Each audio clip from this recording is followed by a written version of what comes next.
Welcome to a quiet moment with Sleepy Food Lore. Wherever you are, settled beneath warm blankets, resting at the end of a long day, or simply seeking a bit of calm.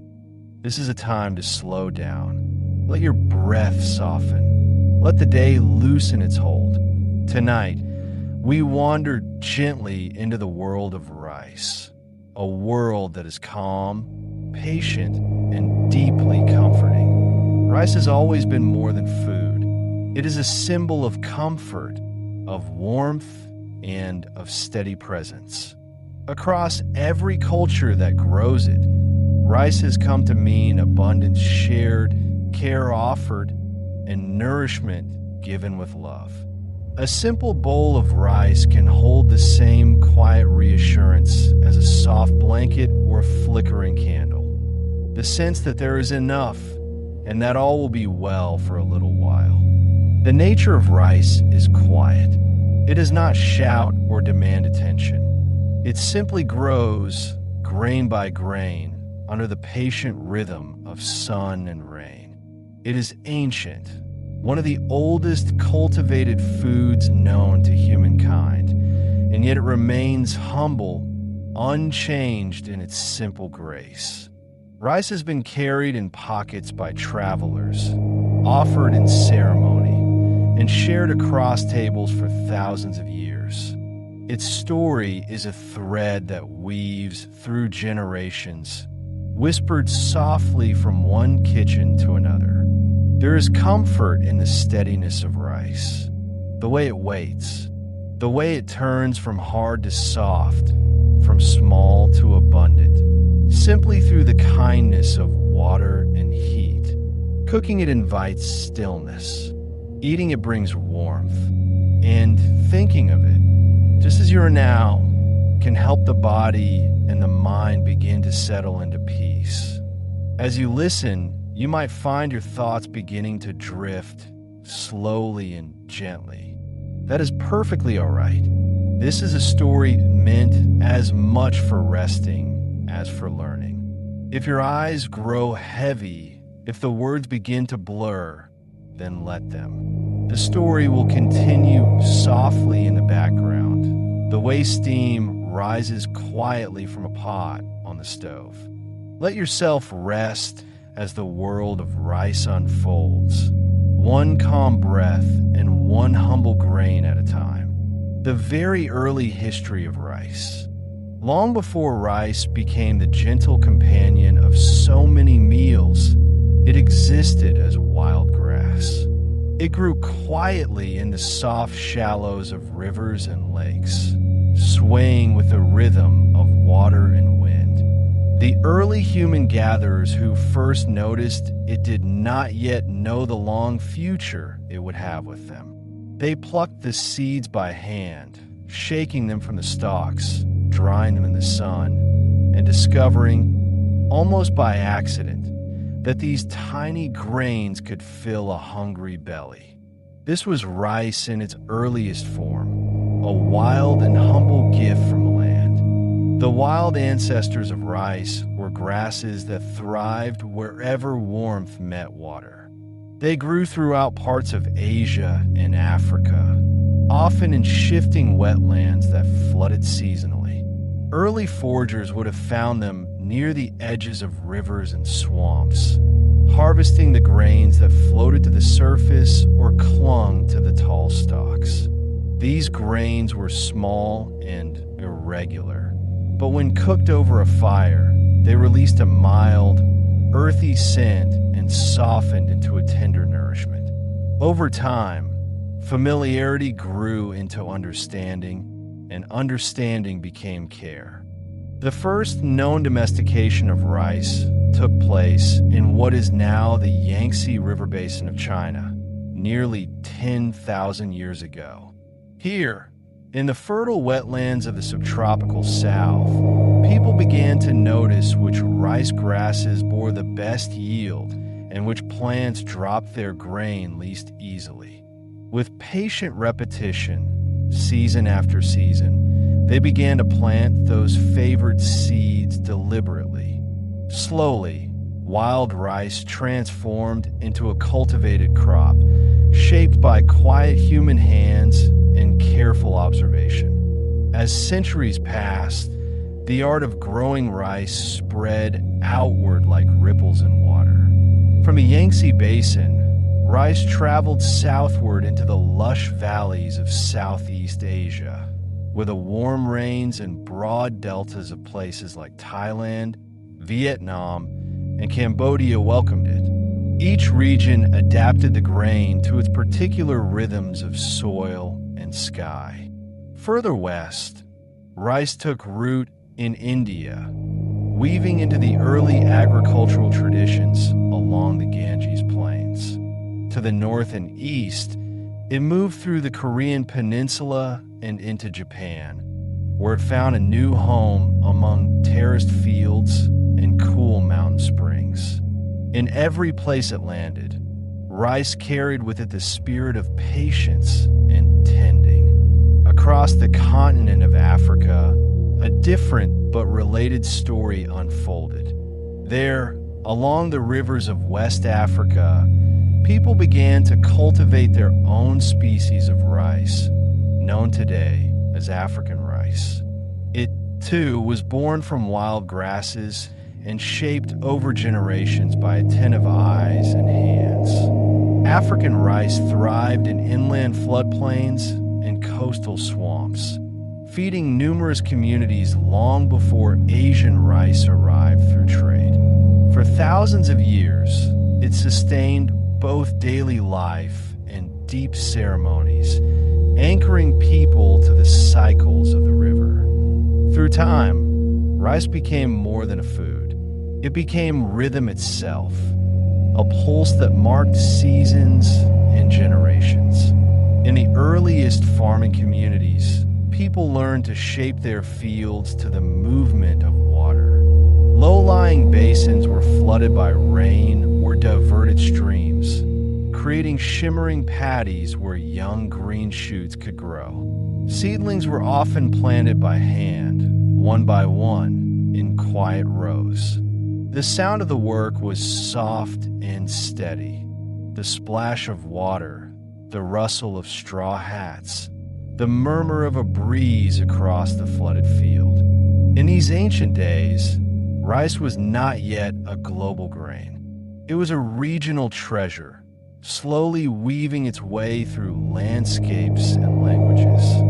But wherever it went, it brought the same lessons: patience, care, and respect for the balance between human effort and natural rhythm. The wet fields reflected the sky, turning farming itself into a reflection of harmony.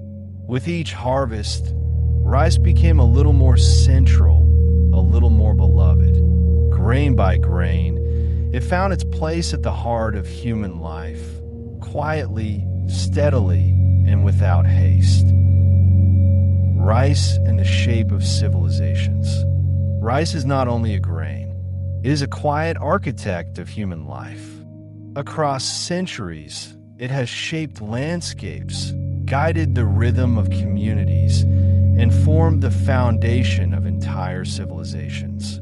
Where rice grew, people gathered. Villages appeared beside rivers, canals, and floodplains. Over time, these small clusters of homes and fields grew into societies built on the promise of the next harvest. In China, the story of civilization is deeply intertwined with the story of rice.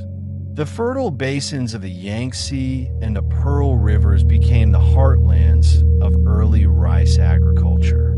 Here, the ancient farmers learned to guide water with care, building irrigation channels that carried life through the land. The organization required to manage these waterways, encourage cooperation, families, neighbors, and entire villages working as one. Over generations, these systems of shared labor grew into the first signs of organized society. Temples rose, granaries were built, and calendars began to mark not months of war or conquest, but the gentle pulses of planting and harvest. In Japan, the mountainous terrain offered less open land, so people turned the slopes themselves into a place of abundance. Terrace farming carved patterns along the hillsides, creating steps of emerald green that glistened with water. Each terrace reflected the sky, forming a living mosaic of human harmony with nature. The tending of these fields was delicate, and it demanded unity. The turning of the seasons, the coming of the monsoon, and the sharing of water became matters of community agreement. In this way, rice shaped the very spirit of Japanese village life, a spirit rooted in cooperation, precision, and quiet respect for natural cycles.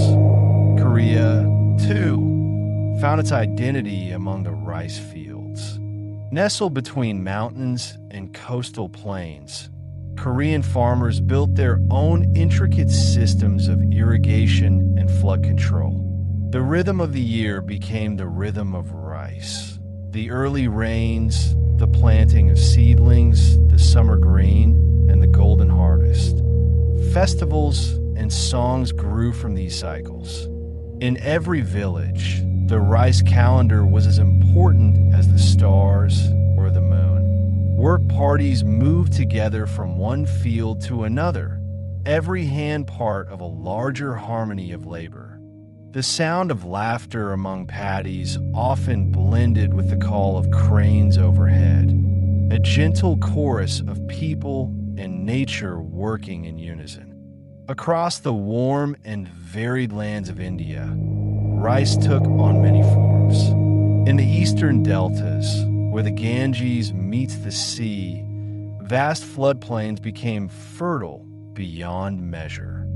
Farmers there learned to welcome the monsoon, trusting the seasonal rain to fill their fields and nourish their crops. In the drier southern plains, irrigation channels were carved with stone and clay, carrying precious water from distant reservoirs. The rice plant connected villages in networks of shared responsibility. Fields were measured not only by land and yield, but also by trust. The promise that neighbors would open or close the gates of water at the right moment, for the good of all. In the green heart of Southeast Asia, through Vietnam, Cambodia, Laos, and Thailand, rice became both daily sustenance and sacred heritage. Communities built elaborate canal systems to catch and hold the monsoon rains, turning entire landscapes into shining mirrors of the sky. The planting season brought villages together, often in joyful labor, accompanied by song. The harvest season, in turn, filled the air with gratitude and festival. For many, the rice fields themselves were living ancestors deserving of blessing and care. The cycle of water, soil, and human effort mirrored the cycle of life, death, and renewal.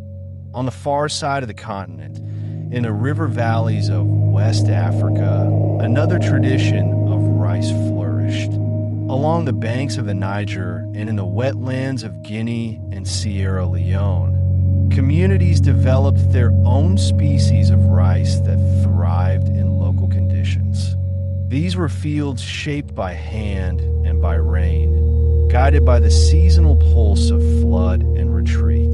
The work was communal, men and women planting together, sharing tasks, and marking each season with song. To this day, some of these regions still follow the rhythm of their rice calendars, counting the year not by months, but by water levels, planting days, and harvesting moons. In every region, rice required people to listen to the land, to the sky, and to one another. It called for attentiveness to the breath of the weather, to the murmur of rivers, and to the timing of rain. The monsoon winds and flood cycles became the natural heartbeat of entire societies. Farmers learned to predict the coming of storms and to wait patiently for the stillness that followed. With this waiting came a deep sense of rhythm, where the lives of humans and plants moved together in quiet partnership. The work of rice, its irrigation, its terraces, its communal labor, wove human beings into a shared fabric of purpose. It shaped not just economies, but cultures and values. Cooperation replaced conflict. Cycles of water taught balance. And as each generation passed its knowledge forward, the rice fields became not only a source of nourishment, but a reflection of human endurance, patience, and peace. Sacred, spiritual, and symbolic rice. For thousands of years, rice has been more than nourishment. It has been life itself. In every culture where rice grows, there is a shared understanding that the grain is both sustenance and symbol, a connection between the earth, the divine, and the human heart. Its whiteness suggests purity, its abundance suggests blessing, and its quiet nature mirrors the patience of prayer. To hold rice in one's hands is to hold the energy of the sun, the rivers, and the human care that coaxed it from seed to harvest. In many places, rice is regarded as a living spirit. Among cultures across Asia, it is not simply planted and harvested. It is greeted, thanked, and honored. The grain is said to contain a soul, a breath that must be treated with respect. Before the first seeds are placed into the ground, farmers may bow their heads or whisper blessings to invite the spirit of the rice to dwell peacefully in the field. When the harvest is complete, a small portion of the first grains is often set aside as an offering, a way to ensure that the spirit of the plant feels gratitude and returns again the following year. In the Hindu tradition, rice is woven into daily life and sacred ceremony alike. It is scattered as a symbol of prosperity, purity, and fertility. During weddings, handfuls of rice are gently thrown over the bride and groom, calling upon blessings for abundance and harmony in their new life together. In devotional rituals known as puja, uncooked rice is placed before images of the gods as an offering. Small, white tokens representing both the effort of labor and the purity of intention. In many temples, the sound of rice being poured, measured, and blessed mingles softly with the ringing of bells and the murmur of prayer. Rice also plays a role in moments of farewell. At funerals in Hindu communities, cooked rice may be offered to the departed soul or scattered as a symbol of safe passage into the next realm. It is believed that the simple grain carries gentle guidance and nourishment for the journey beyond life.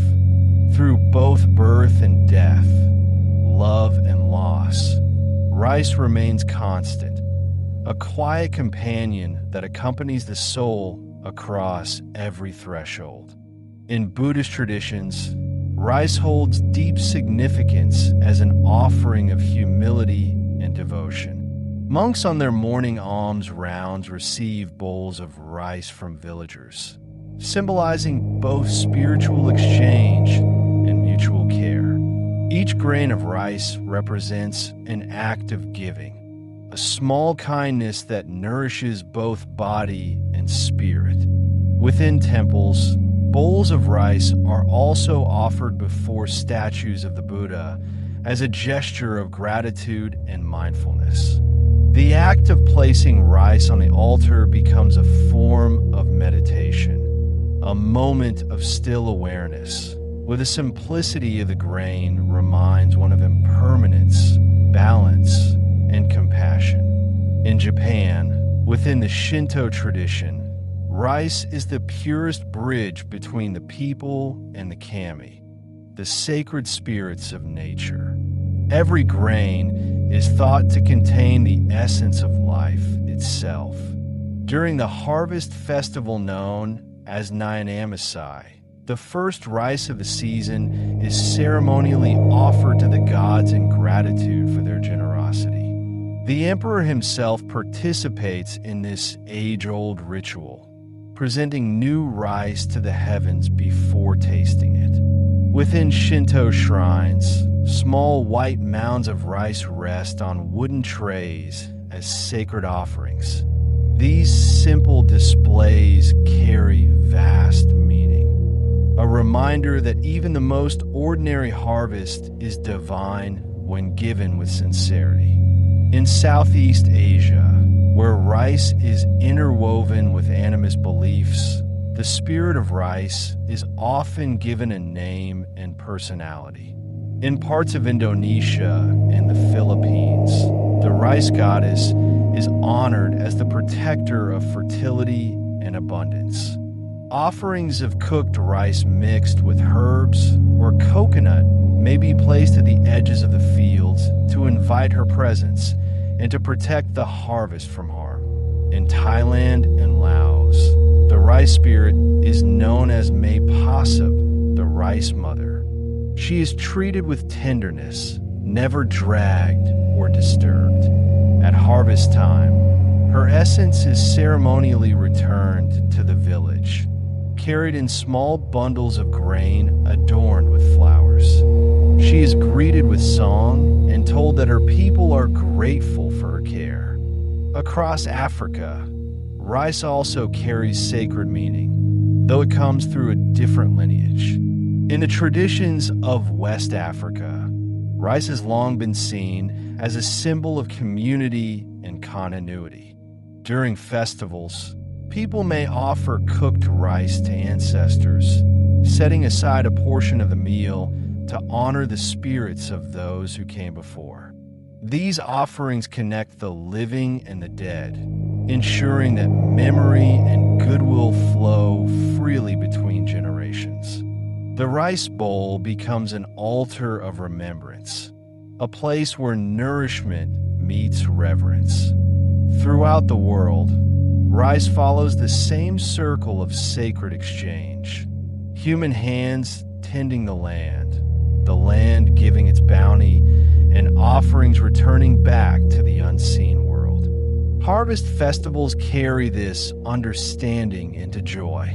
In every culture that grows rice, there are moments of celebration at the end of the season, feasts filled with music, dance, and gratitude. Lanterns glow above paddies, drums echo beyond the fields, and people share the first grains of the new harvest with both neighbors and spirits. As each year turns, rice appears again in New Year ceremonies and rituals of renewal. A bowl of freshly cooked rice may stand for hope, purity, and the clean beginning of another cycle. Hot steam rises like a prayer, carrying all that was old into the air and inviting something new to settle gently in its place. Rice holds within it the stories of devotion and the steady rhythm of life itself. It is blessing, offering, and memory, a sacred thread that ties the spiritual to the earthly. In every sacred bowl, in every ceremonial grain, humanity's oldest gratitude still lingers, quiet, fragrant, and eternal. Rice in daily life. Rice lives in the quiet center of daily life. It accompanies people from the first meal of the morning to the last bite of the evening. Its presence steady and reassuring. It fills homes with warmth, wraps families in shared rhythm, and speaks softly of the comforts of routine. In the morning, Rice is often the first scent to rise from a kitchen. Long before the sun has fully lifted, the sound of rice washing or the gentle hiss of steam begins the day. Morning rice may be simple, plain grains cooked soft and pure, served with pickles or broth. In many parts of Asia, breakfast rice is not hurried. It is a calm beginning, a meal of quiet energy. In some homes, leftover rice from the night before is warmed with tea or water to make a thin, soothing porridge. This warm bowl in the early light is like comfort itself, gentle on the stomach, soft on the tongue, and kind to the mind still waking. As the day unfolds, rice becomes a faithful companion. It sits at the heart of lunch, forming the base for curries, vegetables, or stews. In Japan, the midday meal may include a neatly shaped ball of rice, known as onigiri, wrapped in crisp seaweed, ready to be eaten on the way to work or in a schoolyard reverently. In India, rice is ladled beside fragrant dal or spicy vegetables, mingling with bursts of color and flavor. In Southeast Asia, it accompanies stir-fries, soups, or grilled meats, absorbing the richness of sauces and spices. Across so many tables, rice performs the same quiet role. It accepts everything offered to it and brings those flavors forward with warmth and humility. When the evening comes, rice once again anchors the meal. The day's labor folds into softness as the pot simmers and the air fills with a familiar, comforting scent. Evening rice is often slower, more unhurried, made to be shared. Families gather, lamps glow, and conversation moves gently as bowls are filled and refilled. There is something deeply human in the act of serving rice at night. The steady scoop, the rising steam, the feeling of closure at the end of the day. The grains glisten in the lantern light, carrying the rhythm of the day back to stillness and rest. Rice is also the food most closely linked to comfort. When the world feels heavy or uncertain, rice is often what people turn to. A plain bowl of steamed rice, drizzled with soy sauce, butter, or broth, seems to restore something wordless and immediate. In cultures around the world, comfort rice takes many forms. Soft congee in China, okayu in Japan, rice gruel with cumin in India, or arroz caldo simmered with ginger and garlic in the Philippines. Each version holds the same message: warmth, gentleness, safety. To eat rice when one is tired or sad is to be reminded that care can be simple. Even after a meal, rice continues to offer nourishment. Leftover rice rarely goes to waste. It becomes new meals, fried with vegetables, cooked into soups, baked into puddings, or stirred into breakfast porridge the next day.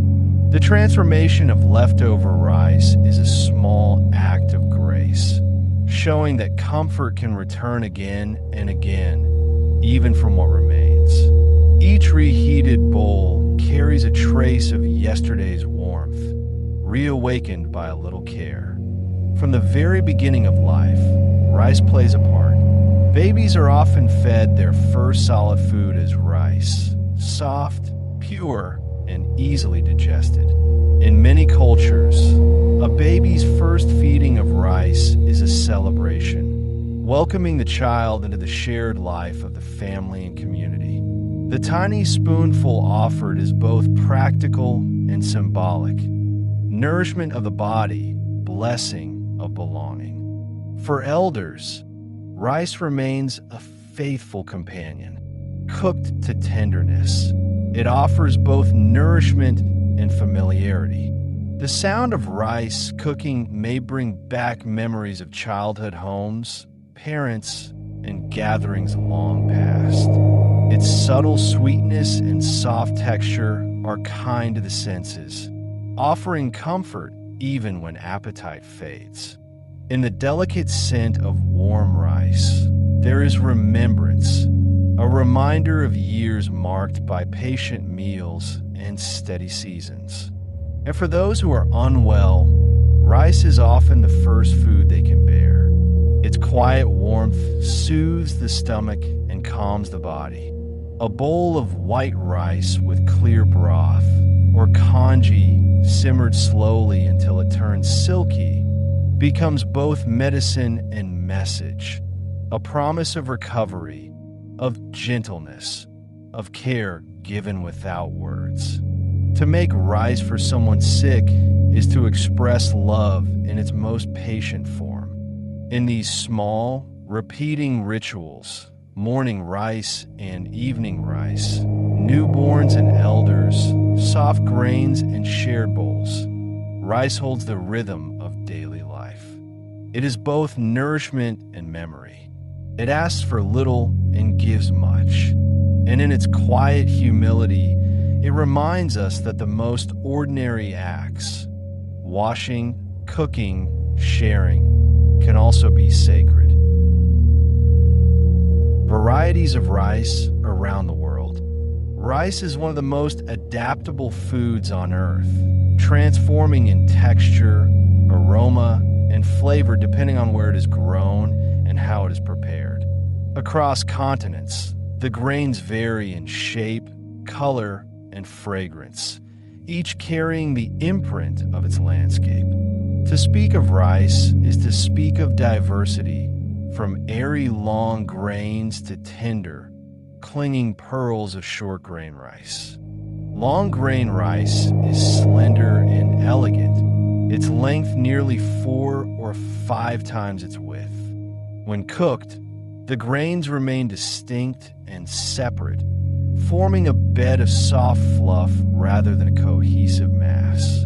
The sound it makes in the pot is crisp and light, a soft rattle as the water first meets the dry grains, followed by a faint whispering simmer. The scent is clean and mildly nutty, evoking fields warmed by the sun. Each spoonful feels smooth and dry, with a whisper of resilience before it melts upon the tongue. Short grain rice offers an entirely different experience. Round and plump, it releases more starch as it cooks, creating a tender, slightly sticky texture. When stirred, it gives off a quiet sighing sound, soft and steady, like gentle rain. The aroma is warm and cozy, with a subtle sweetness reminiscent of milk or fresh bread. To the touch, the cooked grains feel moist and almost creamy, clinging lightly together as though reluctant to part. Medium grain rice exists comfortably between the two extremes, holding the softness of short grain and the separation of long. It is often chosen for dishes that require body without heaviness, such as paella or risotto. In the pot, it swells generously, humming with tiny bubbles as it absorbs broth or water. Its scent depends on its use. It can take on the fragrance of saffron, stock, or butter with graceful ease. Jasmine rice, often grown in Thailand, is known for its dreamy aroma. When the lid lifts, a perfume of pandan and popcorn drifts into the air, sweet, floral, and comforting. The grains are long but delicate, and when cooked, they glisten faintly, soft without being sticky. Listening closely, one can hear the gentle popping of expanding grains, like faint applause within the pot. To the palate, jasmine rice is tender, with a fragrance that lingers long after each bite. Basmati rice, grown at the foothills of the Himalayas, is another fragrant treasure. Its name means the fragrant one, and indeed, the aroma is heady with notes of roasted nuts and hints of freshly cut hay. When it cooks, the grains grow remarkably long, stretching rather than swelling, and they fall apart lightly with a fluffy grace.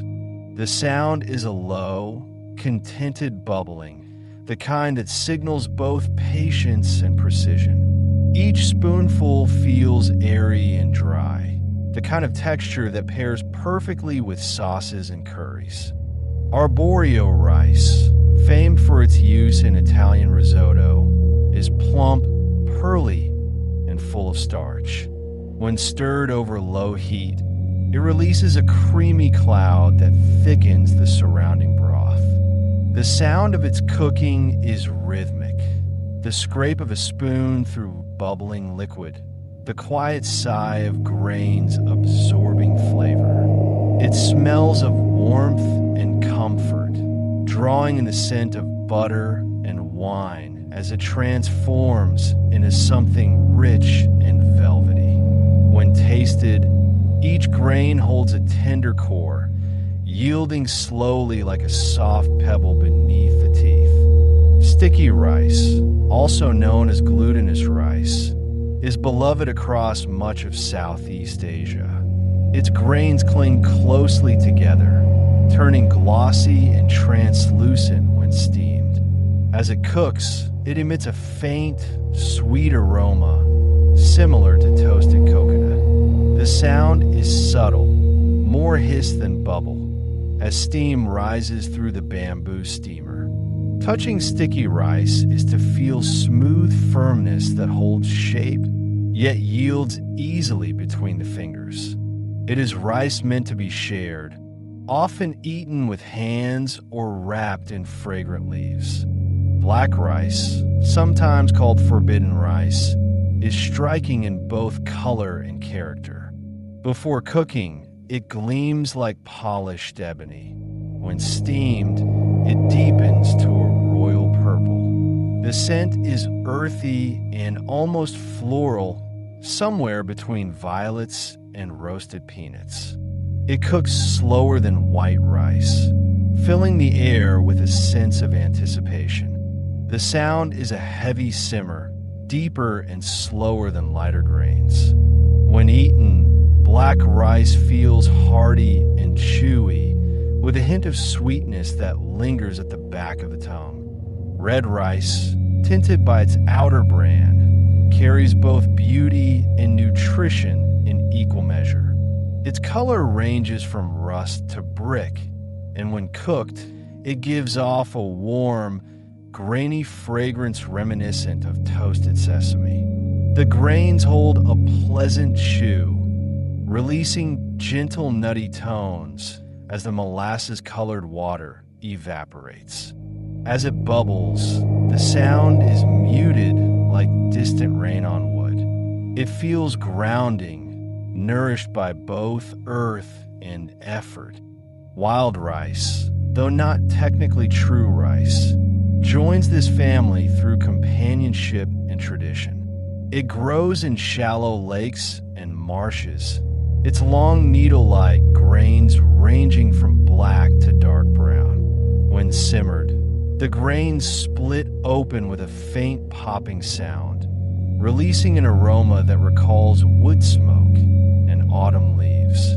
The texture is robust and slightly crisp, offering a contrast to softer varieties. Wild rice carries the wilderness within it, a taste of open water and wind. Finally, there is brown rice, the grain in its whole form, with the fibrous bran layer intact.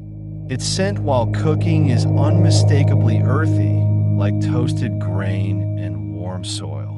It simmers slowly, releasing small bubbles that rise and burst like miniature sighs. When finished, the texture is slightly nutty and chewy, with a wholesome substance that fills the mouth completely. Eating brown rice feels grounding, as though the grain's natural energy has remained entirely within it. Together, these varieties form a living map of cultures and climates. From the long grains that flutter apart like light breezes to the short grains that huddle together in quiet companionship, each type of rice carries its own voice, its own sound, and its own rhythm of comfort. The gentle science of rice. The science of rice is not harsh or complicated. It is gentle, quiet, and full of patience. Each grain is a tiny miracle of nature, waiting for the right balance of water, heat, and time to reveal its softness. Cooking rice is a small act of transformation, a meeting between science and calm ritual. When rice first meets water, it begins to drink. The dry grains, once hard and pale, slowly take in the moisture around them. The water enters through the tiny pores of the outer layer, awakening the starch inside. It is a quiet beginning, one that cannot be rushed. As the grains absorb, they grow heavy, sinking slightly in the pot as they slowly plump. Even with no sound at all, a subtle change is taking place. A turning of something dormant into something alive with warmth. As the heat rises, the rice begins to soften. The starch inside the grain swells, and what was once firm becomes tender. There are two main kinds of starch within each grain, amylose and amylopectin. One helps the grains stay firm and separate, while the other gives them their soft, sticky texture. Though the names are scientific, the feeling is simple. Rice becomes creamy, tender, or fluffy depending on how these two friends meet the heat. As the water warms, you can sometimes hear faint bubbling sounds, like a whispering rhythm as the change takes hold. Steam then begins its quiet work. It moves upward, filling the spaces between grains, touching each surface with warmth and moisture. Steam helps the rice cook evenly from top to bottom. It is invisible, yet full of energy, a soft, consistent heat that transforms without stirring or disruption. In many traditional kitchens, cooks listen carefully to the rhythm of the pot, letting the sound of the steam guide them more than the clock. When the rice is cooked, it rests. This simple pause allows the grains to relax after their time in the heat. The steam within continues to move gently, redistributing moisture so each grain settles into its best form. If you lift the lid too soon, the process is interrupted. But when rice is left to rest, even for just a few minutes, it becomes more cohesive, more fragrant, and more balanced. The rest is the quiet breath after creation. Rinsing also plays a gentle part in the science of rice. Before cooking, washing away the surface starch ensures that the grains do not cling too tightly together. In some traditions, rice is rinsed again and again until the water runs clear, a small act of patience that also feels like an offering.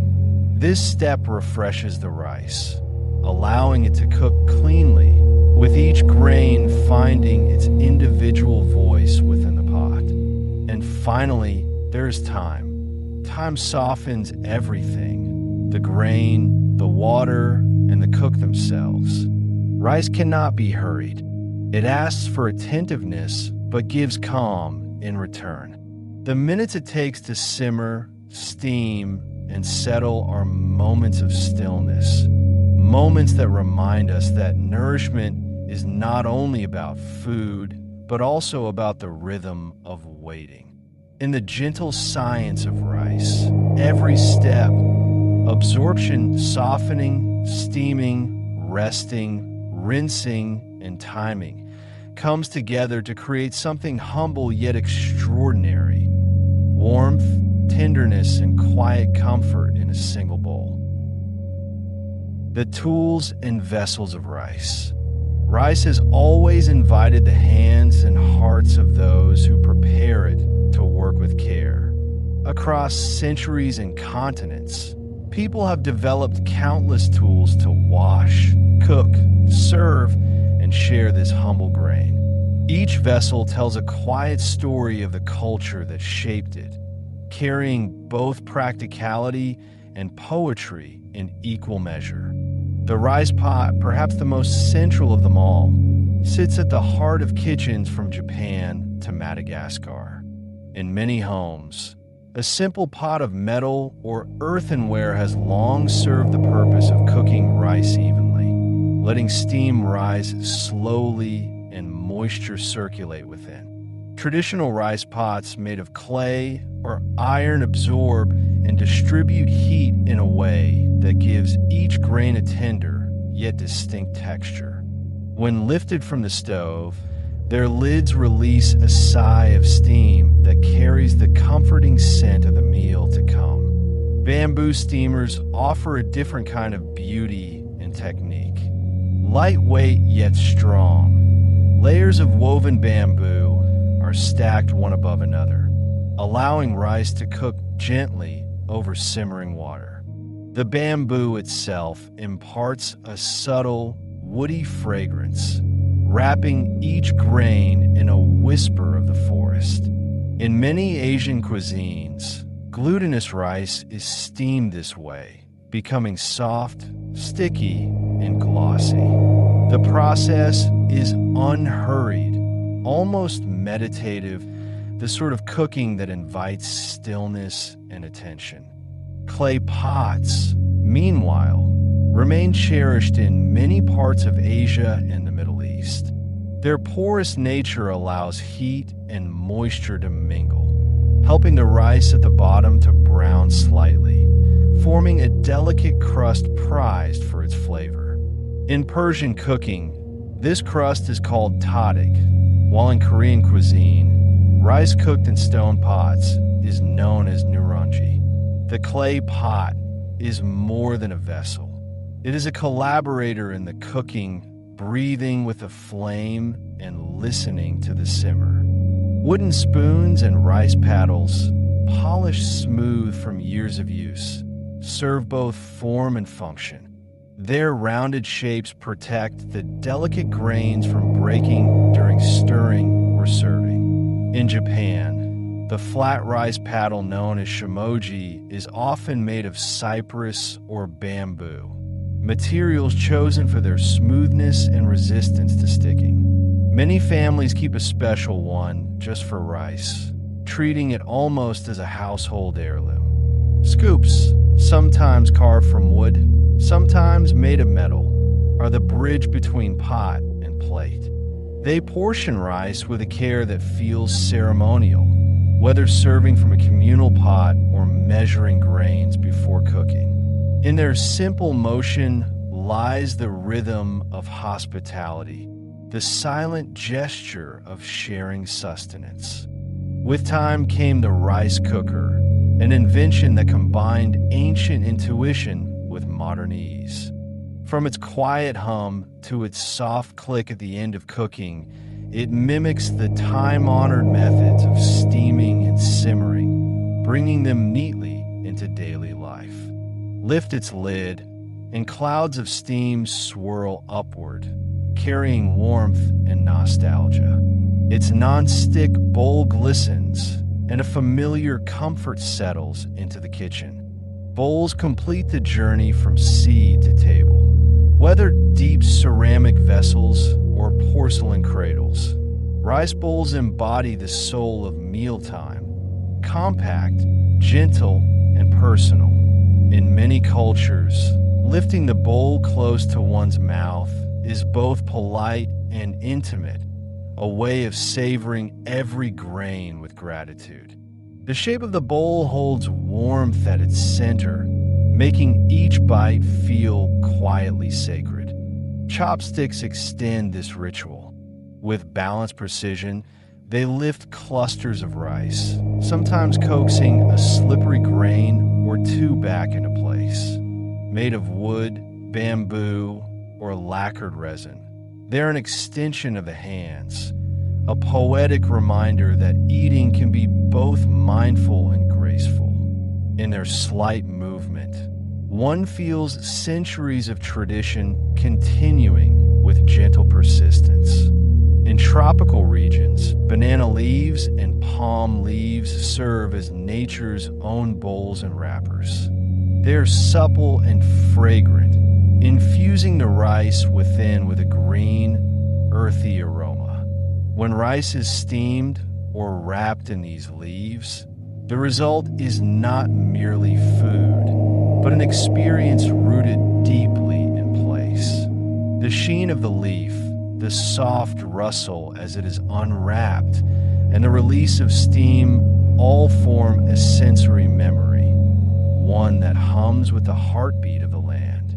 Across time, each of these tools and vessels has shaped not only the rice itself, but also the rituals surrounding it.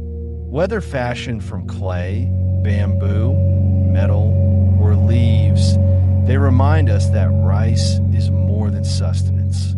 It is a vessel of culture, of patience, and of quiet care shared between generations. Rice in folklore and story. Across the world, storytellers have always found something mysterious and kind in rice. Though it is the most ordinary of foods, it carries a quiet magic. Its whiteness has made it a symbol of purity, its abundance a sign of grace, and its presence at every table a reminder that ordinary things can hold extraordinary meaning. Through centuries of tales told by firelight or whispered during planting season, rice has taken on voices, spirits, and lessons, stories of generosity, patience, and the fragile balance between want and enough. Among the most beloved are the stories of endless rice bowls.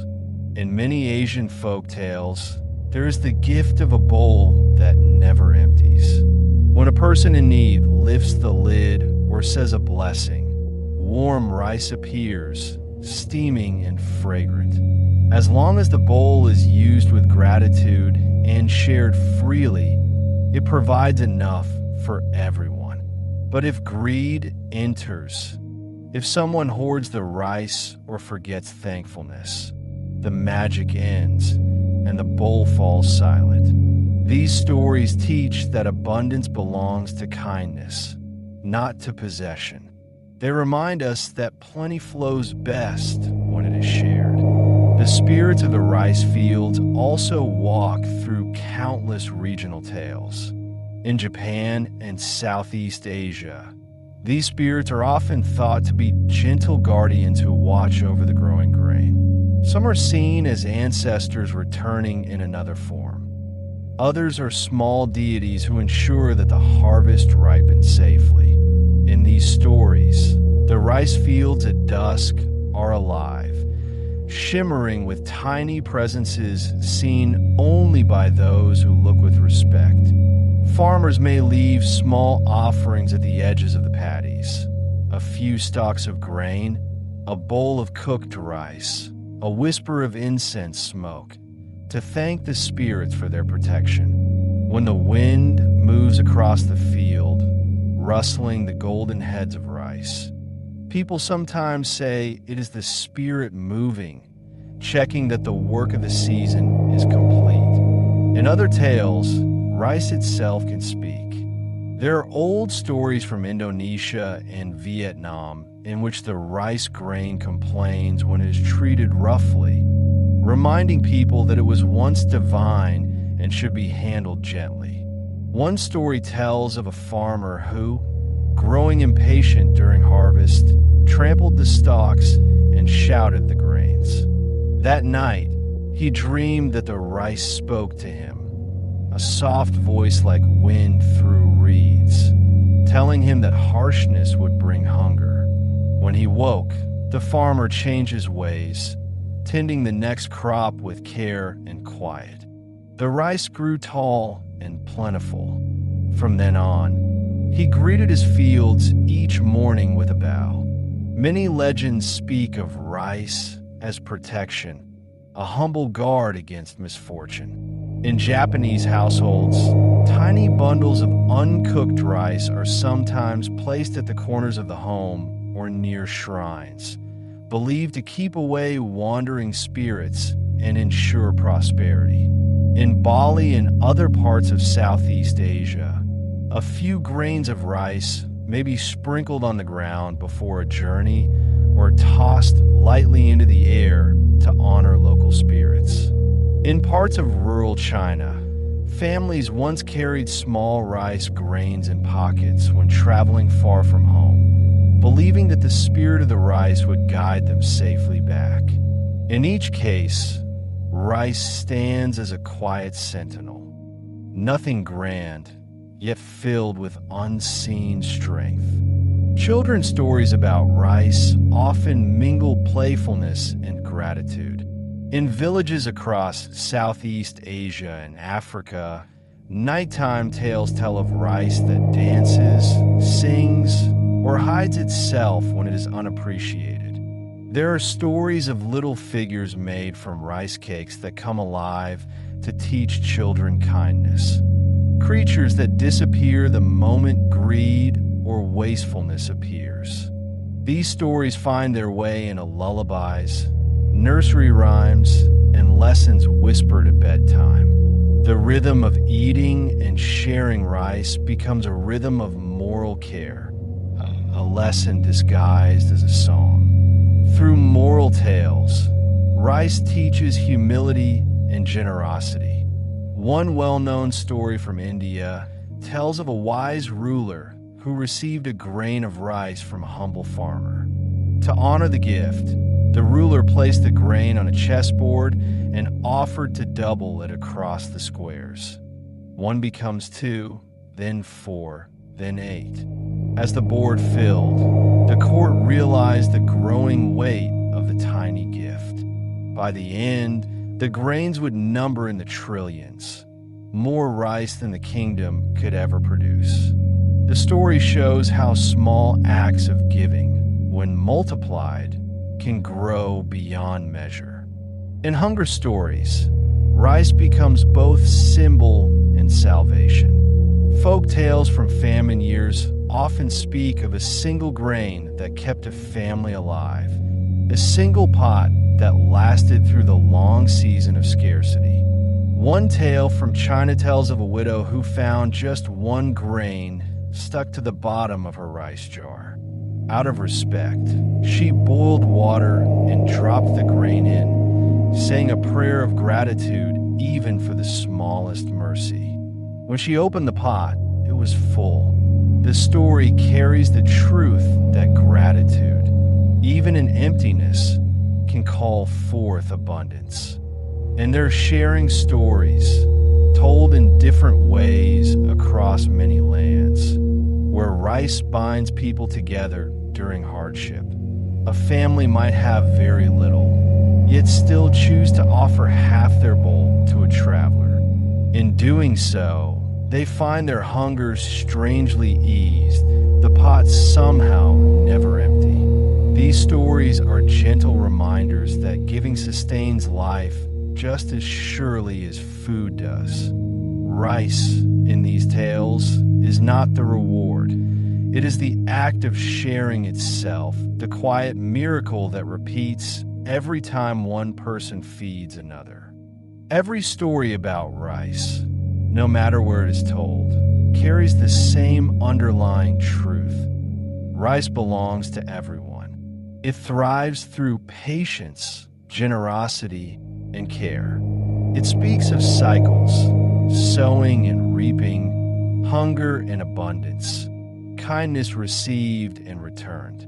In folklore, rice is not only a grain, it is a living symbol of compassion and continuity, like a soft voice carried on the breeze.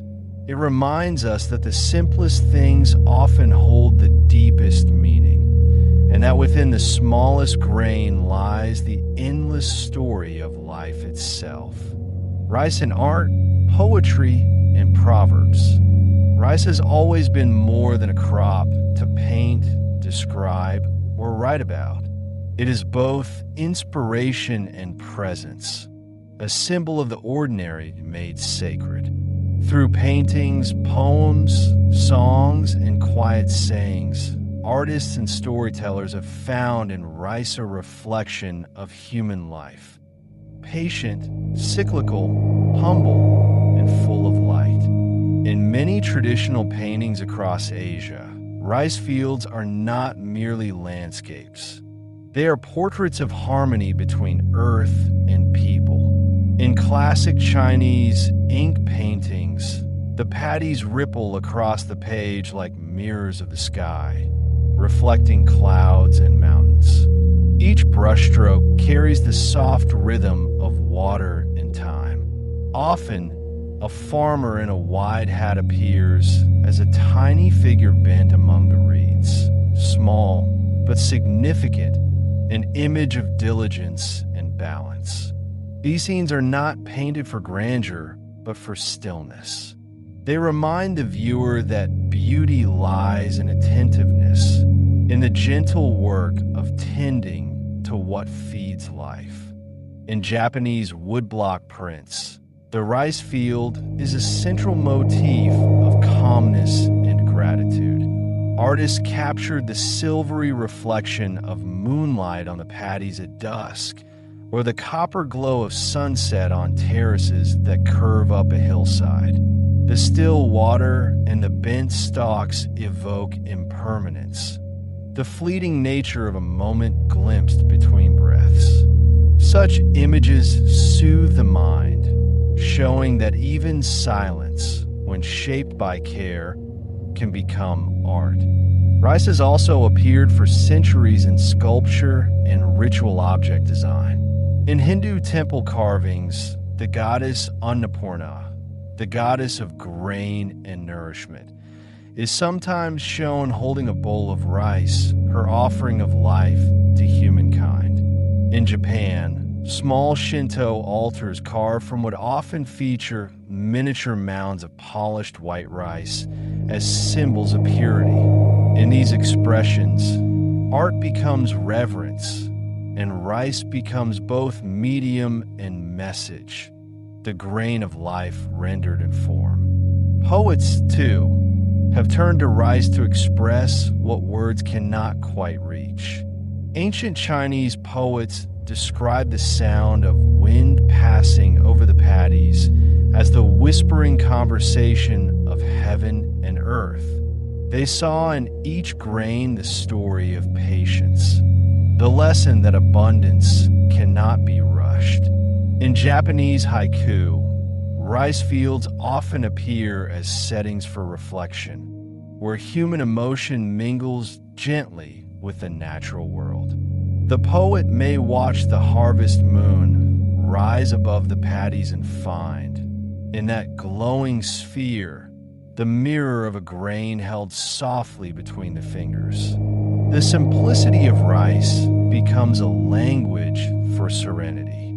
In India, Tamil and Bengali poets have written of rice as a bridge between labor and love. The wet soil, the glint of water, the rhythmic planting, all become gestures of devotion. A single grain dropped into the earth can represent hope, prayer, and future all at once. The harvest, when it arrives, is then sung about not as possession, but as reunion, Earth's promise returning to the human hand. Proverbs and sayings across cultures continue this poetic dialogue.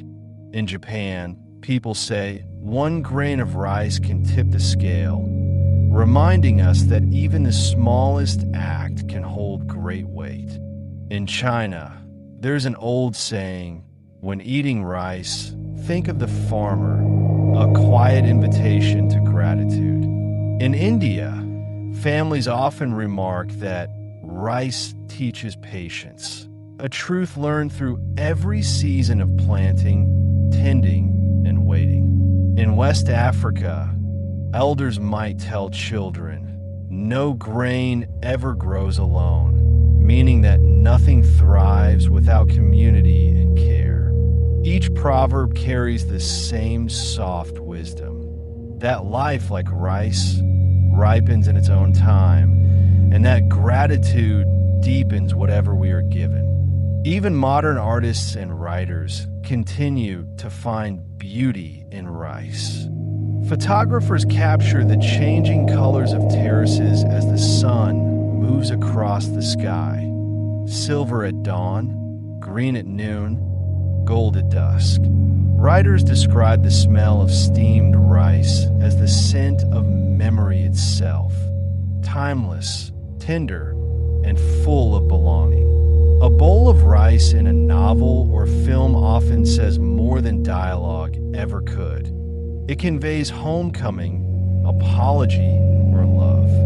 The simple gesture of offering rice has come to symbolize the human wish to care for another quietly and without fanfare. Through every expression, brushstroke, poem, carving, or proverb, rice serves as a mirror to human life. It holds the story of effort and reward, humility and hope. Artists return to it again and again because it never ceases to speak. It speaks of patience through its growing, of gratitude through its harvest, and of peace through the silence of its steaming bowl. In this way, rice unites art and existence, both born from the same longing to notice, to nurture, and to give meaning to the ordinary. Rice and Seasons. The life of rice unfolds in quiet harmony with the turning of the seasons. It is a patient rhythm that echoes through villages and valleys, through rains and sunlit days, through silence and labor. Every stage of its life, from planting to cooking, is guided by attention and time. To follow rice across a year is to follow the pulse of the earth itself. The season begins with the planting. Long before the rice seed touches soil, the farmers prepare the nursery beds, softening the earth and soaking it with care. The air is often cool and misted, the ground alive with the scent of wet soil. Tiny grains of seed are scattered across the surface like promises. Each grain contains within it the potential for abundance, a quiet, sleeping energy awakened by water and warmth. In some places, families gather together for this first step, singing gentle songs as they sow. The rhythm of their work blends with the sound of distant birds and the splash of bare feet in the mud. Next comes the flooding, when the fields are allowed to fill with water until they shimmer like pools of glass. The reflection of the sky lies on their surface, clouds drifting across the water, ripples spreading where a breeze passes through. The flooding of the fields is both practical and symbolic. It protects the young rice from weeds, cools the soil, and creates a habitat where life stirs. Tiny snails, frogs, and insects sharing the wetland's abundance. Around the flooded paddies, the world seems to slow down. Each terrace holds a perfect stillness, gently breathing under the sun. Once the seedlings have grown strong enough, they are transplanted into the flooded fields. This is perhaps the most tender moment of the cycle. Hands work steadily, row after row, inserting the slender green shoots into the soft underwater soil. The lines are straight and careful, each plant spaced so that light and water can reach it evenly. From a distance, the fields begin to look like delicate green quilts stitched into the landscape. The work is rhythmic and meditative. The sound of people moving through water blends with soft laughter, distant conversation and the whisper of the wind. It is labor, but it is also a ritual, one performed for thousands of years with patience and reverence. As the weeks pass, the rice begins to grow. Stalks rise higher each day, deepening from pale green to the lush color of jade. The flooded fields shimmer with movement. Tiny fish dart beneath the water. Dragonflies hover above. Herons stand motionless on one leg in quiet observation. The farmers watch carefully, tending to the water levels and whispering forecasts about the coming weather. The monsoon rains arrive, bringing clouds that roll low across the sky. Each drop is a blessing, a note in the long song of the season. When the rains fade and the air begins to cool, the rice begins to mature. The bright green stalks turn golden, swaying heavily under the weight of ripened grain. This is the season of harvest, a time of gratitude and gathering. The fields glow at dawn and dusk, their color like honey and firelight. Farmers cut the stalks by hand or with curved sickles, working slowly so that each bundle can be laid carefully on the dry earth. In many places, the harvest brings festival and celebration, for it marks the meeting of work and reward. Songs rise into the open air, mingling with the soft rustle of straw and the steady rhythm of cutting. After harvest comes the drying. The rice, still encased in its husks, is spread across mats or courtyards under the open sun. The air takes on a sweetness, the scent of straw and sunlight mixing together. The grains glisten faintly as the last traces of moisture disappear. It is a time of careful watching. Too little drying and the rice may spoil, too much and it may lose its delicate texture. People turn the grains slowly with wooden rakes or their hands, letting each layer feel the warmth of the day. The sound is gentle, like sand shifting under calm waves. Then comes the threshing, the final separation of grain from stalk.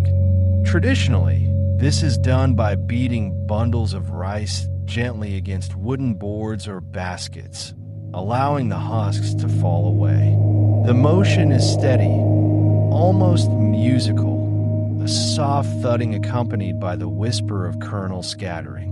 In some places, the threshing floor becomes a scene of quiet festival, with families and neighbors working together, laughter and stories interwoven with labor. The golden grains collect like treasure at the center of the yard, piling higher as the work continues. When the rice is clean and ready, it is stored. The storage barns are cool and dry, built from wood, bamboo, or clay. Inside, baskets and sacks rest in careful stacks. Each grain sleeps peacefully through the months ahead, protected from moisture and pests. The stored rice is more than a reserve of food. It is security, patience, and hope. It tells the story of the year, the floods, the hands that worked, the care that turned seed into sustenance. In villages where rice is life, the full granary is a symbol of peace. Finally, the cycle ends and begins again with the cooking. Water meets the cleaned grain once more, the same gentle partnership that started it all. Heat brings transformation. The grains swell, grow tender, and release their fragrance into the air. The sound of simmering is soft, steady, and familiar, the hum of comfort known across the world. Steam gathers on the lid, then escapes in gentle clouds, carrying the scent of home. When the rice is ready, it becomes what it was always meant to be: nourishment, warmth, and connection. The cycle of rice, planting, flooding, growing, harvesting, drying, threshing, storing, and cooking, forms a continuous circle of care. It reminds us that patience creates abundance, that time and attention give shape to nourishment. Every grain carries within it the memory of a year's labor, the soft breathing of fields under rain, and the touch of countless hands. Through the seasons, rice teaches one simple lesson. Life, like the field, flourishes when tended gently, when given both time and love. The journeys of rice. The story of rice is not bound to one time or one place. It is the story of a traveler, a grain that carried homesickness, hope, and renewal wherever it went. Long before it became a global staple, rice was local and wild, growing quietly in limited corners of the earth.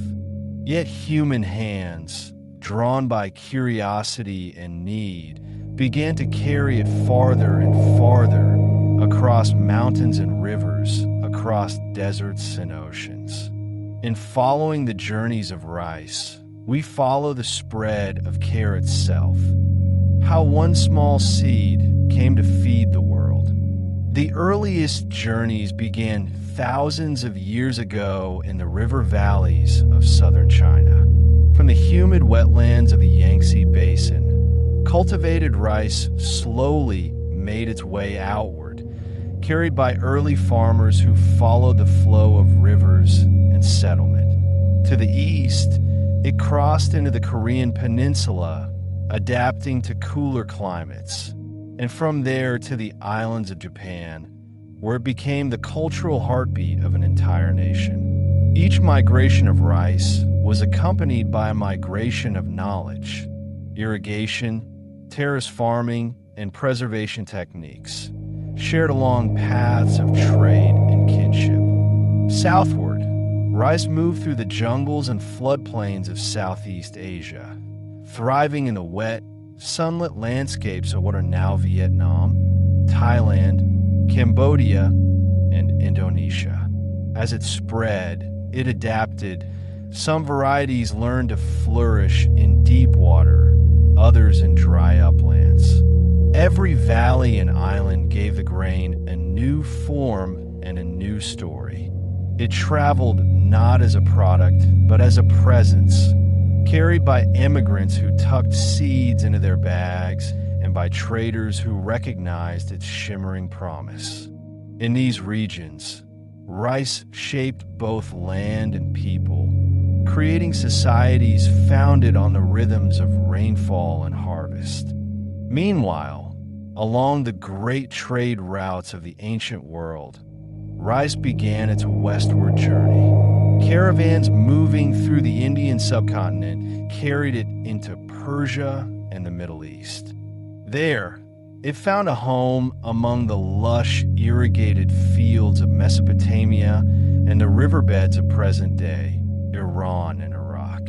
Persian farmers perfected techniques of flooding and drainage, refining rice into a crop both practical and poetic. In this part of the world, rice entered royal courts and humble homes alike, becoming a food of abundance and refinement. From the Persian word bairinch evolved the many variations of rice dishes that would later travel to India, the Mediterranean, and beyond. From India, rice crossed land and sea to reach the eastern coast of Africa. Early maritime traders sailed along the Indian Ocean, their ships filled with textiles, spices, and sacks of rice that would take root in foreign soil. Along the Swahili coast, rice plantations flourished in coastal wetlands, adapting to the tides and fertile deltas. In time, rice found its second cradle in West Africa, where local farmers cultivated their own species in the floodplains of the Niger River. This African rice, distinct from its Asian cousin, became the foundation of deeply rooted culinary and cultural traditions.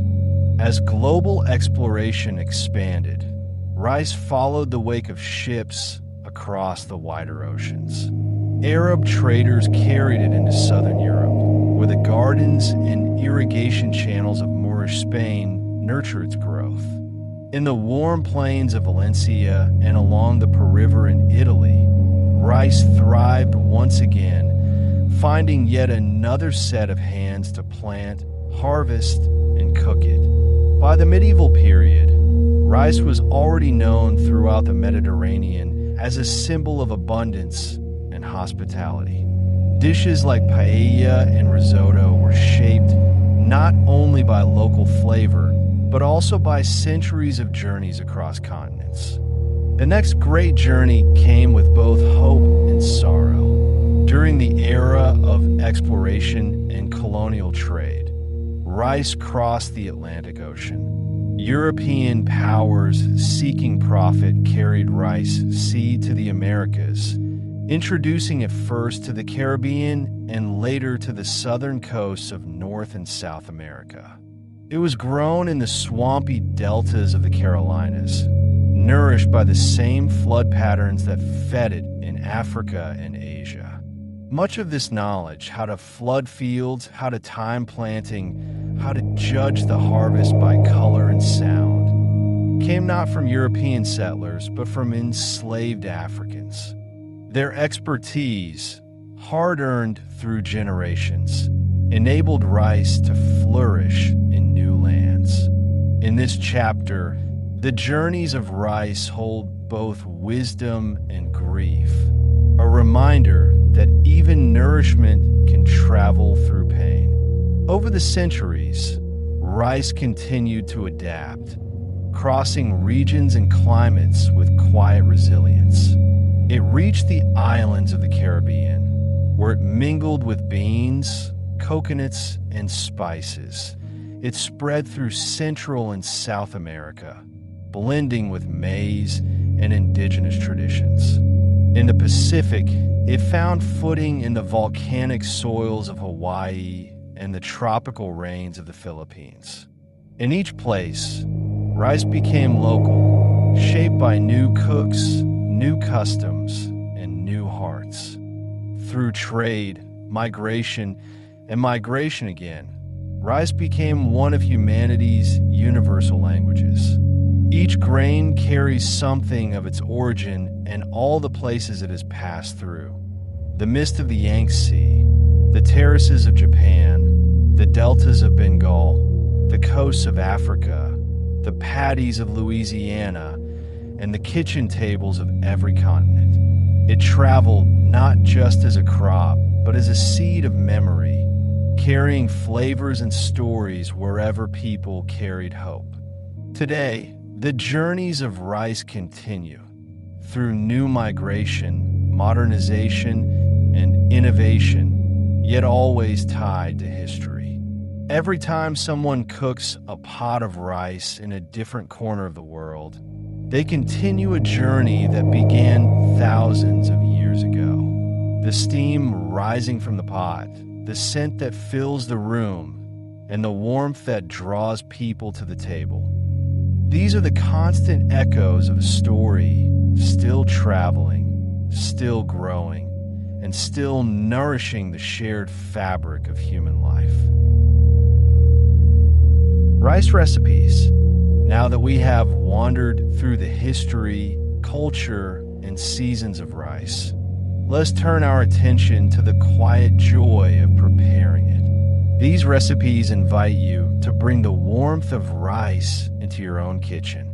Each one unfolds slowly, with care, transforming simple grains into moments of nourishment and peace. Plain rice. Begin by measuring 1 cup of long-grain white rice into a fine mesh sieve. Rinse the rice under cool, running water, gently stirring with your fingers until the water runs clear. This removes excess starch and ensures fluffy grains. Transfer the rinsed rice to a medium saucepan and add 1.5 cups of water. Place the saucepan over medium-high heat and bring the water to a gentle boil. Once the water boils, reduce the heat to the lowest simmer. Cover the saucepan with a tight-fitting lid and let the rice cook undisturbed for 15 minutes.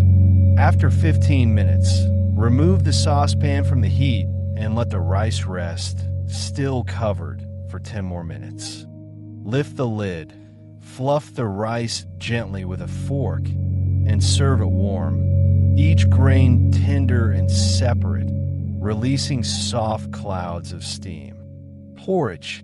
Measure 1/2 cup of short grain rice into a heavy bottom pot. Add 4 cups of water and place the pot over medium heat.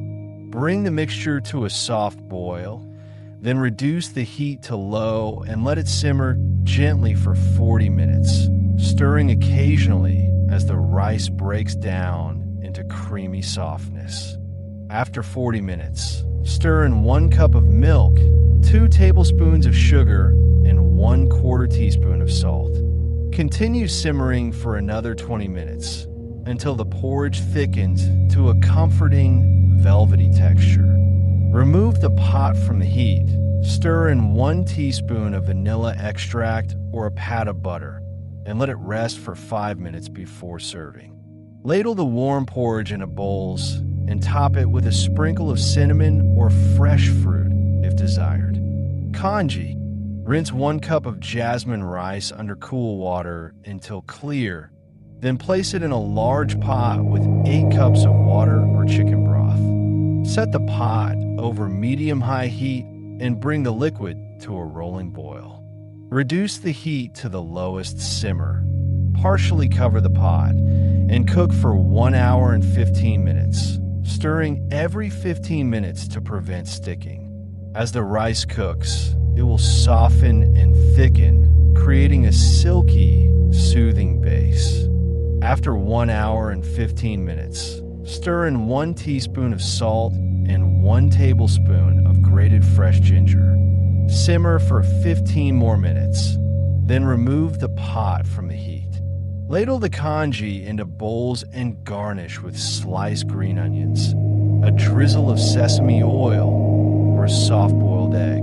Rice puddings. Preheat your oven to 160 degrees Celsius, 325 degrees Fahrenheit. In a medium saucepan, combine 1/2 cup of arborio rice, 2.5 cups of full cream milk, 1/3 cup of sugar, and 1 teaspoon of vanilla extract. Place the saucepan over medium heat and bring the mixture to a gentle simmer, stirring frequently.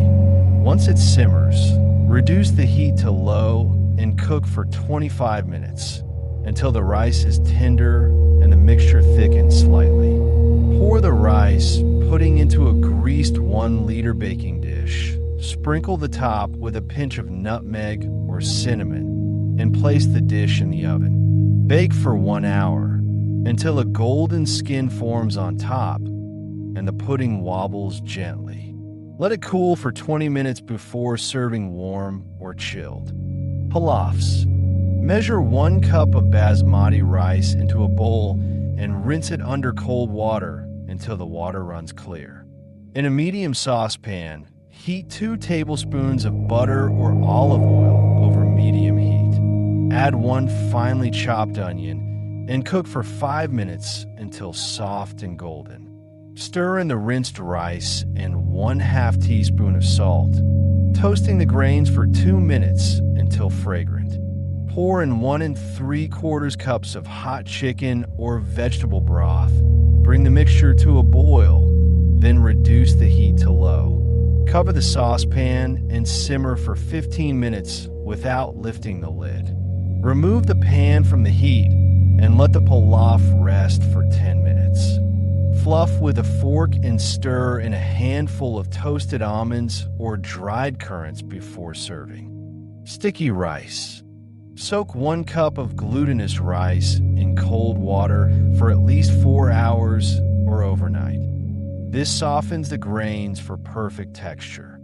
Drain the rice thoroughly and place it in a bamboo steamer lined with damp cheesecloth or a heat-proof plate. Fill the bottom of a wok or a large pot with 5 centimeters of water, bring it to a boil, and position the steamer above the water. Cover and steam the rice for 25 minutes until it becomes glossy and tender. Remove the steamer from the heat and let the rice rest covered for 5 minutes. Transfer the sticky rice to a small bowl. Press it gently to shape it, then invert onto a serving plate. Serve warm with coconut milk, mango slices, or savory grilled meats. Rice soups. In a large pot, heat 1 tablespoon of sesame oil over medium heat. Add 1 finely chopped garlic clove and 1 tablespoon of grated ginger, cooking for 1 minute until fragrant. Stir in half a cup of jasmine rice and 4 cups of chicken or vegetable broth. Bring the mixture to a boil, then reduce the heat to a simmer. Cover and cook for 20 minutes until the rice is tender. Add 1 cup of shredded cooked chicken or tofu and 2 cups of chopped spinach or bok choy. Simmer for 5 more minutes until the greens wilt. Season with 1 teaspoon of soy sauce and 1/2 teaspoon of salt. Ladle the soup into bowls and garnish with chopped coriander and a squeeze of lime juice. Rice breads. Measure 1 cup of cooked white rice into a blender with 1 cup of plain yogurt and 1/2 teaspoon of salt. Blend until smooth, then transfer the mixture to a bowl. Gradually stir in 1 cup of rice flour and 1/2 cup of plain flour to form a thick batter. Cover the bowl and let it ferment at room temperature for 8 hours or overnight. The batter will become bubbly and fragrant. Heat a non-stick tawa or frying pan over medium heat and lightly grease it with oil. Pour a 1/4 cup of batter onto the center. Spread it into a thin 20 centimeter circle using the back of a ladle, and cook for 2 minutes until bubbles form on top. Drizzle 1 teaspoon of oil around the edges, flip the bread, and cook the other side for 1 minute until golden. Serve the rice bread warm with chutney or curry. Rice flatbreads. Combine 1 cup of cooked rice, 1 cup of rice flour, 1/2 cup of plain flour, 1 teaspoon of salt, and 3/4 cup of warm water in a bowl. Knead the mixture into a soft, pliable dough, adding 1 tablespoon of oil if it feels dry. Divide the dough into 8 equal portions and roll each into a thin 15 centimeter circle between sheets of baking paper. Heat a dry cast iron skillet over medium-high heat. Place 1 flatbread in the pan and cook for 1 minute until bubbles appear. Flip it, cook for 30 seconds. Then press down gently with a cloth to encourage puffing. Transfer the flatbread to direct flame or a wire rack over low heat for 10 seconds per side until it puffs and chars lightly. Wrap the cooked flatbreads in a clean cloth to keep them soft. Rice dumplings. Cook 1 cup of glutinous rice flour with 1/2 cup of boiling water in a bowl, stirring until a sticky dough forms. Knead the dough for 5 minutes until smooth, then divide it into 12 equal portions. Roll each portion into a ball, then flatten slightly and place 1/2 teaspoon of sweet red bean paste or chopped dried fruit in the center. Pinch the edges to seal, forming smooth balls about 3 centimeters wide. Bring a large pot of water to a gentle boil. Carefully drop the dumplings into the water and simmer for 8 minutes until they float to the surface. Remove the dumplings with a slotted spoon and serve them warm in ginger syrup or lightly pan-fried until golden. Rice desserts. Measure 1/2 cup of short grain rice into a saucepan with 2 cups of coconut milk, 1/3 cup of palm sugar, and 1/4 teaspoon of salt. Bring the mixture to a gentle simmer over medium heat, stirring frequently. Reduce the heat to low and cook for 30 minutes until the rice is tender and the liquid thickens to a creamy consistency. Stir in 1 teaspoon of vanilla extract and remove the pan from the heat. Spoon the rice dessert into small bowls and sprinkle with toasted sesame seeds, chopped mango, or jackfruit. Let it cool slightly or chill before serving. The flavors deepen as the dessert rests.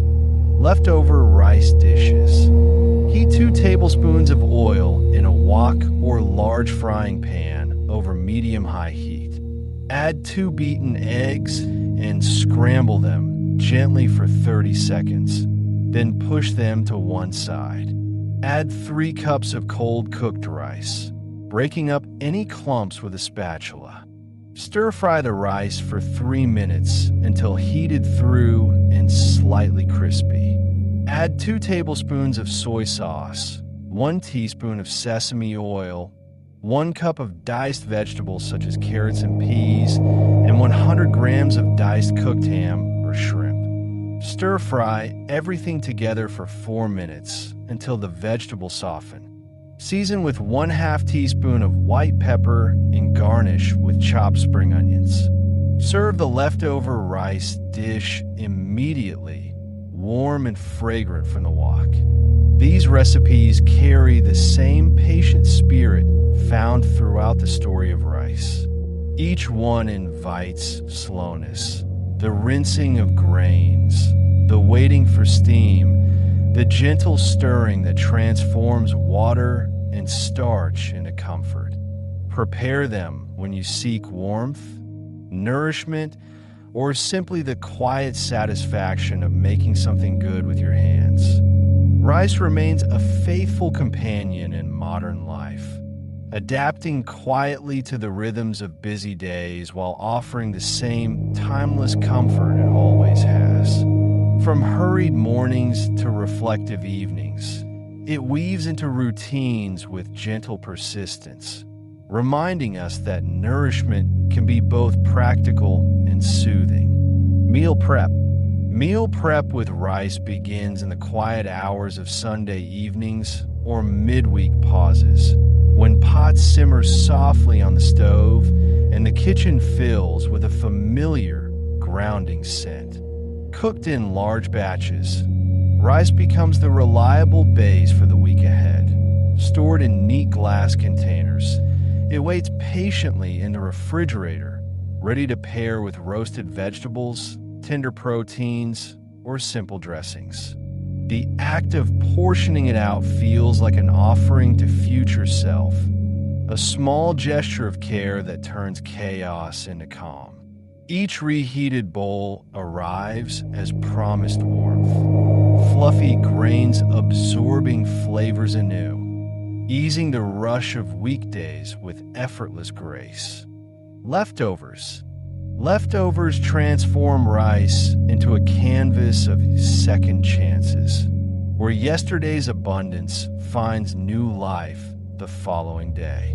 A modest scoop from the fridge, warmed gently with a splash of broth or a drizzle of oil, revives the grains into something fresh and welcoming. The subtle crispness that forms at the edges speaks of gentle resurrection, while the softened center holds memories of the original meal.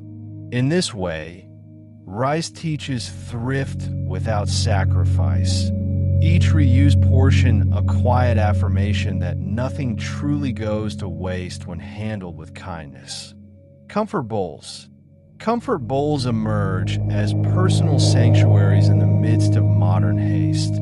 Simple assemblies of rice, cradling toppings like avocado, soft eggs, or wilted greens. Built layer by layer in wide ceramic bowls, they invite customization.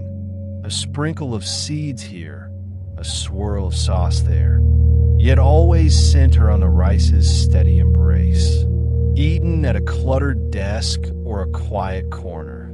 These bowls offer solace through their warmth against the hands and their yielding texture on the tongue, turning a fleeting break into a moment of restoration. Cafes. Cafes have embraced rice as a subtle star in their ever-evolving menus, where it appears in polished bowls alongside vibrant ferments or herb-flecked grains. The steam rising from a cafe rice dish carries hints of global wanderlust. Jasmine notes from Thailand, nutty basmati from India, served with wooden spoons that encourage unhurried bites. Amid the hum of conversation and clinking cups, rice provides a neutral anchor, allowing bold flavors to shine while grounding the experience in humility and satisfaction. Rice cookers. Rice cookers stand as unsung heroes of contemporary kitchens, their soft hum and timely clicks transforming cooking into near meditation. Set with a measure of grains and water, they require little beyond the initial rinse, then work tirelessly through the day, perfect for those who multitask between work calls and errands. The moment the lid lifts reveals perfection every time. Grain steamed to fluffiness, infused with warmth that lingers long after the switch flips off. These quiet appliances embody modern ease, freeing hands for other joys while ensuring rice remains a constant, reliable presence. Pack lunches. Pack lunches wrapped with rice carry portability and care into the bustle of offices, schools, and travels. Shaped into compact onigiri or layered into bento boxes, rice travels lightly, cradling fillings like pickled vegetables or smoked fish within its gentle hold. The ritual of packing unfolds in the morning light, fingers pressing grains into form, a strip of nori sealing the bundle, creating sustenance that unpacks into comfort midday. Wherever the day leads, that small package whispers of home, its texture softening just enough to feel like a hug from afar. Late night snacks. Late night snacks find solace in rice's unassuming versatility, turning midnight cravings into soft indulgences. A quick warming of plain grains with butter or a splash of milk yields something creamy and kind to a restless stomach, the steam curling upward like a lullaby. In the hush of night, rice becomes a forgiving friend. No fuss, no sharpness, easing the body towards sleep with its neutral warmth and faint, milky sweetness. These simple bites close the day gently, bridging wakefulness and dreams with quiet nourishment. Rice in modern life flows seamlessly between necessity and nurture, a thread of continuity in an ever-shifting world. It asks for little, yet gives endlessly, inviting us to pause amid the pace and savor the enduring gift of the grain. Rice carries within it the gentle weight of memory, each grain a tiny vessel holding moments from across time and place. From the first wild stalks gathered by ancient hands to the steaming bowls shared at modern tables, rice whispers of lives long past, of flooded fields under monsoon skies, of harvest songs rising at dawn, and of quiet kitchens where families bent close together. These memories live not just in history books, but in the scent of simmering pots, in the soft sound of rinsing water, and in the warmth that spreads through the body with every bite. Rice is the thread that stitches yesterday to today, inviting us to remember without effort, to feel the echo of countless hands that tended it before ours. Rice is home, no matter where the table is set. It arrives as plain comfort in a rented apartment or as festival abundance in a village courtyard, always offering the same embrace. The curve of a rice bowl fits perfectly in the palm, its heat seeping into the skin like a familiar touch. Whether shaped into onigiri for a journey or simmered in a congee for a weary evening, rice transforms any space into sanctuary. It speaks the language of belonging, crossing oceans and borders to remind us that home is not a fixed place, but a feeling carried in the simplest acts of nourishment. Rice embodies continuity, a steady presence linking generations without fanfare. The same rhythms that guided early farmers through planting and harvest continue in rice cookers, humming on countertops, and in packed lunches tied with care. It flows from elder to child, from sacred offering to late-night snack, unchanged in its essence, yet endlessly adaptable. In every cycle, from seed to steam, from field to fork, rice affirms that life persists, that care renews itself season after season, grain by grain. Rice is warmth itself, both in body and spirit. The steam that rises from a freshly lifted lid curls softly into the air, carrying notes of earth and care. It settles in the chest like a sigh released, softening edges and easing tension. This warmth is patient, wrapping around cold hands or a restless mind, offering restoration without demand. It is the glow of a shared meal, the hush of a solitary bowl, the quiet promise that comfort endures. And rice waits patiently, as it always has. It rests in pantry jars, in refrigerator remnants, in fields swaying under patient skies. It asks nothing but time and attention, blooming into abundance when given the space to do so. In a world that hurries, rice teaches the grace of stillness, the beauty of what unfolds slowly and without force. Now, let all these thoughts settle gently, like grains sinking into clear water. Let go of the day's weight, of worries that cling like excess starch. Feel your breath slow, each inhale deep and soft, each exhale a quiet release. Let your body sink heavier into the bed or chair, muscles loosening one by one.